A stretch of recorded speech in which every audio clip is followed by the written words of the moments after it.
Mabuti na lang po ginawa ni Jesus ang hindi magagawa ng kahit sinong judge, ng kahit sinong superhero, ng kahit sinong Bible character. Mabuti na lang dumating si Jesucristo. Binigyan tayong lahat ng pagkakataon. Kahit sira ang ating buhay, binigyan tayo ng pagkakataong mabuhay ng tama, mabuhay ng wasto. Sa araw pong ito, kinokontrast po natin ang karakter ni Samson at ang karakter ni Jesucristo. Sa araw na ito, alam natin sa ating tradisyon, ito po ay araw ng palaspas. Kung saan po winelcome si Jesus Christ sa Jerusalem.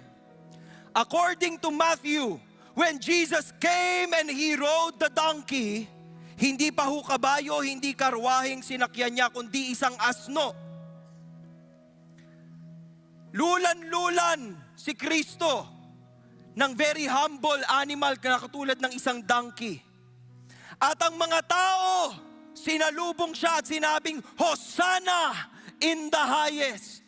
Dahil kinikilala nila, si Kristo ay hindi lamang teacher, si Kristo ay hindi lamang miracle worker, si Kristo ang pinangakong tagapagligtas. At winelcome nila yan. Alam niyo hubang yung mga palaspas ay hindi nila pinalaspas lang. Nilapag nila yan sa lupa kasama ng kanilang mga robes para yung dadaanan ni Jesus maayos. At napaka-humble po ng pagpasok ni Jesucristo.